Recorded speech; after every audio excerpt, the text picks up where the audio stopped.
Well, it's Tuesday morning, so you know what that means. Holla me, baby, bust it open, bring it back. I'm the realest killer in it, I don't even need an act. Throwing up the racks, I'm just throwing up the racks, baby.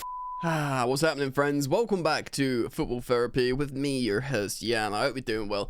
Genuinely do hope that. And Chelsea news, welcome back and good morning to those who are watching this in the morning. If not, good afternoon, good evening, and good night. Yes, for me it is Tuesday morning, 7:20 a.m. I've been for a run, I've had a shower, and I'm raring to go. Of course, every Tuesday morning in the transfer window, the Athletic upload their deal sheet on the Athletic, or it's the New York Times.com actually.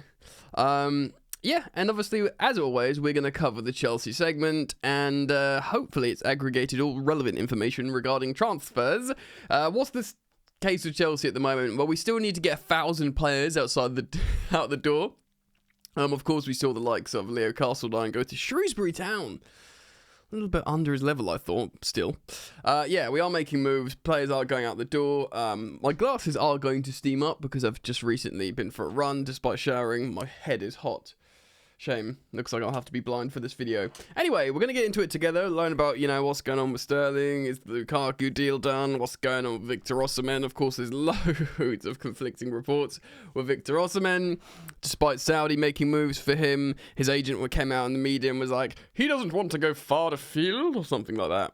Essentially insinuating he wants to stay in Europe. But there's other reports saying that man isn't interested in Chelsea. The Chelsea project doesn't allure him anymore. So we're going to find out what the deal sheet's saying. I'm going to give you my thoughts. And as always, I will invite you to leave yours down in the comments section below, friends. My OG GOAT Gang members. If you want to join the fun, do subscribe to this channel, Football Therapy. Of course, the target is 2,000 subs this season. 200,000 subs this season. We're about 2,000 off 190. Very, very achievable target. Let's do it together. Let's get there as quickly as possible. So thank you for liking. Thank you for subscribing. If you choose to subscribe, hit that sweet, sweet bell, baby. Let's go. All right, mate. Chelsea. The Chelsea segment on the deal sheet. What happened this week? Well, of course, we completed the signing of Joao Felix from Atletico Madrid for a deal of approximately £44 million. £44 million. Good. You have to say that's good, right? Even if it's not the original 35 or what we're talking about, 44 is good for 24-year-old Joao Felix, who's lowered his wages. Interestingly, of course, Atletico Madrid did put a sell-on fee in the Felix deal. Of course, I think we did the same for Gallagher, so we were like, well, I'll only sell him if we can put a sell-on fee. So they're kind of like playing chicken with each other now. Which player is going to be more successful and stay at the club, and which one's going to be sold on and make the other one money. Kind of fun, really. Joao Felix was signed too late to be included, of course, in the squad for the Conference League qualifier against Servette, but he scored in his debut in the 6-2 win against Wolves. The purchase ensured, of course, Gallagher could complete his move to Atletico for €42 million. Which also included a selling clause, there you go. And the England international featured against Girona on Sunday. Yeah, they're already calling him, like, that dog. I saw, like, the Atletico Madrid social media saying he's got that dog in him. And all the Chelsea fans commenting Gallagher dog in the comment section. It is a match made in heaven, Gallagher to Atletico. It really is. It really, really is. One moment. Sorry, I had to sip my coffee and I figured I'd just pause the recording. Pause the recording rather than have dead air time. Let's continue, shall we? After being left out of the opening Premier League game by head coach Enzo Maresca and excluded from first team training sessions, very much out in the cold now, boys, girls, ladies and gents, Raheem Sterling told the club he wants to leave on a permanent basis. I'm out of here. Don't blame him at all, by the way. As much as I sort of sign off on this, not necessarily behaviour, but desire to sell, I can't not feel bad for Raheem. He's going to be alright. He's a big boy, he's got kids, and he earns 300k a week. He'll survive. To further emphasise the England international's dire situation at Stamford Bridge, of course, his number 7 shirt has been given to new acquisition, Pedro Neto. He's been keeping fit at home. He's not even going into Cobham. So he's training away from the first team at home. He's not even coming in a separate group. Wow, Chelsea held talks with Napoli star over the sale of striker Romelu Lukaku with the Italian club's sporting director Giovanni Manna in London to try and conclude negotiations. Well, I mean, this is Ornstein, whoever, Twomey, Johnson, whoever's writing this. Fabrizio Romano has said that here we go, okay, for Lukaku to Napoli. He can't take that back. Maybe we need a there we land for true authenticity. There we land. Love that kid. Yeah, man, like, come on. If you screw me on this one, Romano, I ain't ever forgiving you. He did, already, yeah, I mean, we got there in the end with Gallagher, but I know, worrying. So, yeah, interestingly, on Broja, he agreed to join Ipswich on loan with an obligation to buy worth 30 million quid, which seems massive. Also, this obligation, I thought, was if they didn't get relegated. Because if they get relegated and they have an obligation to buy a £30 million player, for a club like Ipswich, that ain't good, basically. However, jeez Louise, man. This is not what you want to hear. However, the dealer suffered a complication because the striker suffered a foot injury in training with Chelsea. This is the most Chelsea thing. Just don't train. If you're going to be sold, just go and lie down somewhere. Go and sit in a padded room. Alright? Don't swear, Jan. Ipswich are still in talks, but they've also started to look at other options. Chelsea defender Bashir Humphreys has completed a loan move to Burnley, which has an obligation to buy as part of it. The under-21 midfielder, of course, aforementioned Leo Castledine, has left for League One Shrewsbury Town on a season-long loan. Very good talent, Leo Castledine. Good-looking boy as well. He could become a fine footballer, but Shrewsbury Town doesn't seem like the best level for him. What do Chelsea need to do for the rest of the window to be a success? Firstly, I'd just like to say, I mean, we get people out, I guess, but this has been pretty darn successful. People are down on Mudryk, and maybe I can speak a little bit about Mudryk in a bit if we have time.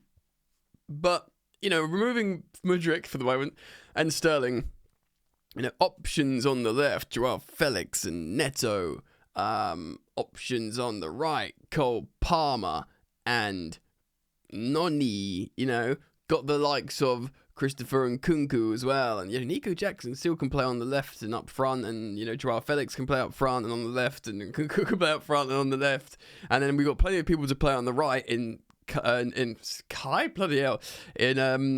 Cole, Noni, and Neto plays loads on the right. So we're actually all three positions are really covered by really sort of positionally versatile players, and that's without the likes of Sterling and Mudryk. So, with your Dewsbury Hall's functionality, with your, Philip Jorgensen, apparently Jorgensen, not Jorgensen, like hard J,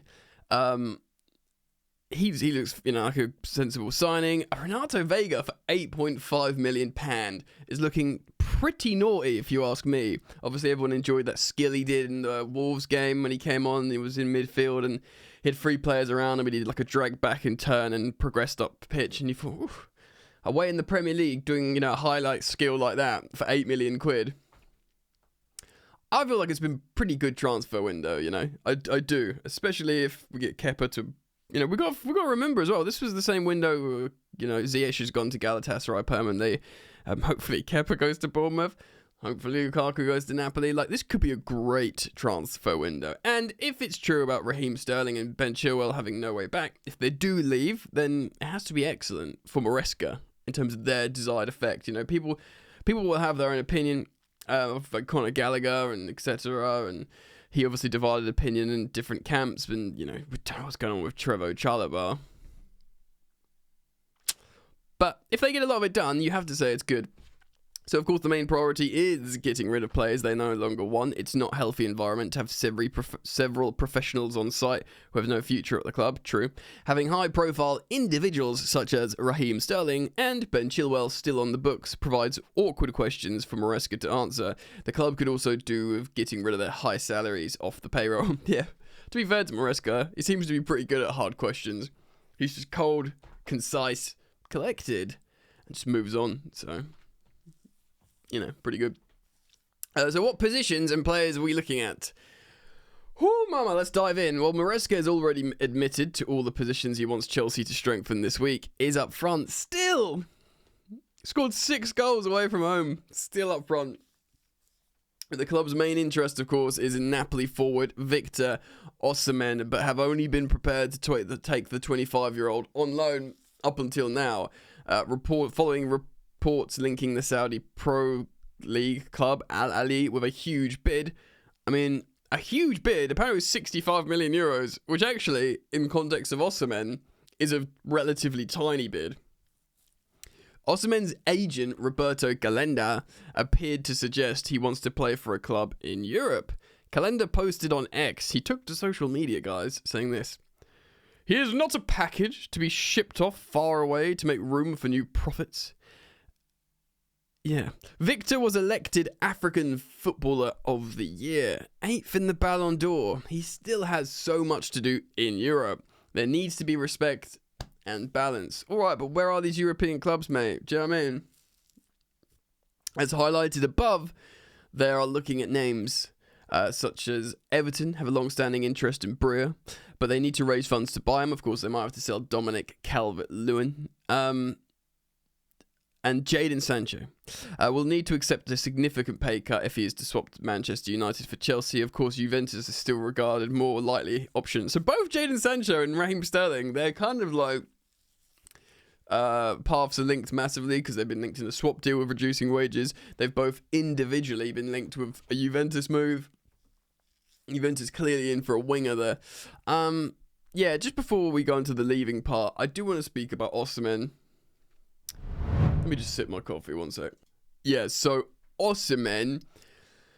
Look, I don't know what to believe anymore. It's so effing exhausting, bro. Like on social media, his agent saying one thing.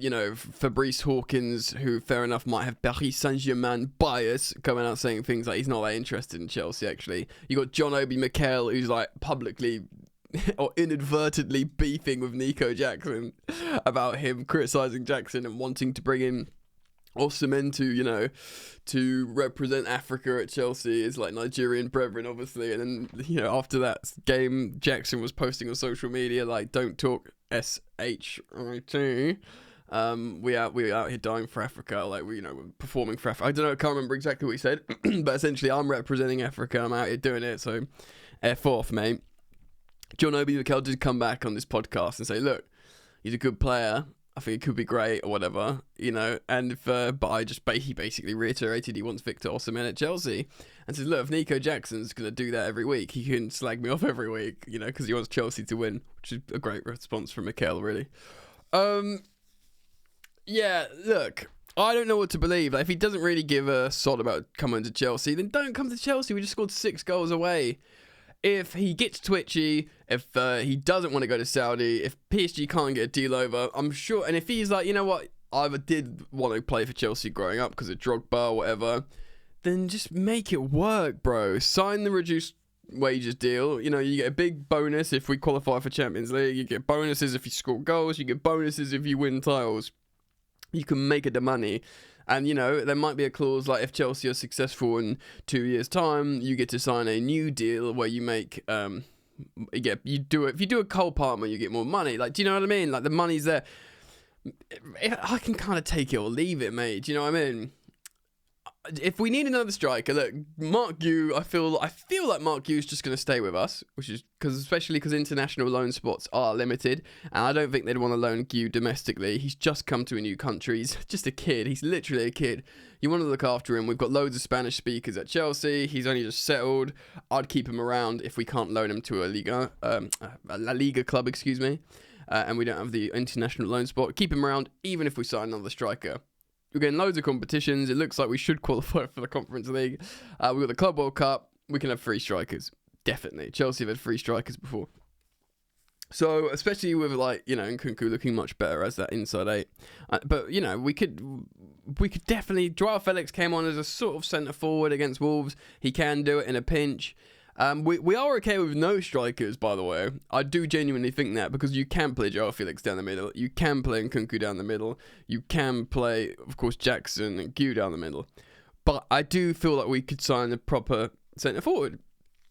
Whether that's Victor Osimhen, fine, or whether even that's a John Duran, who looks good still, by the way, for Villa, and they might need the money. You know, he's a proper number 9, proper Premier League number 9, John Duran.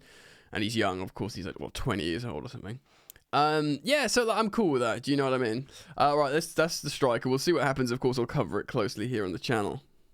So which players could be leaving? Apart from the aforementioned Sterling and Chilwell situations, there's an agreement with Napoli. It's very close. Well, this is what Orney's saying. But of course, we've had the here we go from Fabrizio Romano. So in my head, it's done. It's done, right? There was optimum that both clubs can be concluded over the weekend. But this is Lukaku still discussing personal terms. Apparently he agreed personal terms weeks ago. God. Goalkeeper Kepa Arrizabalaga could sign a new contract before joining Bournemouth on a season-long loan. Of course, he's got 12 months left on his deal. Kepa, we spoke about this yesterday. They just see him as like this like high-profile goalkeeper that they still don't want to lose on a free. So signing him, you know, keeping him for an extra 12 months, sending him to Bournemouth on loan. He will play, hopefully, for him and for Chelsea, a season long of Premier League football, and being like a good Premier League goalkeeper, which will get him a transfer when he's got 12 months left on his deal, and Chelsea can eliminate his book value, hopefully. That, I imagine, is the plan. So Crystal Palace, who, by the way, will play on the weekend, they want Trevor Chalobah. But there's a possibility he might stay should Chelsea sell Axel DISASI. This is a freaking turn of events, bro. This is like a plot twist that I would have never have seen coming. Trevor Chalobah, who's been shop windowed for friggin' feels like years now, and for the likes of us bringing in Axel DISASI, who played like so many minutes last season and looks like he's like, you know, this player who brokered peace between, you know, Enzo Fernandez and Wesley Fofana and could be a leader in the dressing room. And now they've done the old switcheroo. Look, many people, many people watching this will be happy about that, by the way. Trevor's understandably got loads of, my cable's just fallen, loads and loads of, you know, backers, followers, believers, and Axel DISASI, you know, even though he had a great performance in the Etihad and seems like a great guy, he's not necessarily won people over yet. So for that to go the other way around is pretty crazy. Let me just check something. Yeah, so crazy Axel DISASI, apparently he's the subject of interest from Newcastle. Wow. The club are wary they will be left with a lack of defensive cover if the latter leaves, if they do not acquire a replacement. So we could still buy a centre-back, which feels mental, mate. I swear we just buy defenders all the time. Chelsea are prepared to listen to offers for midfielder Carney Chukwuemeka, which is kind of sad. He looks really good, actually, of course. Kind of operating as a number 10. I reckon he'd be really good as one of these defensive 8s in Maresca's system, personally.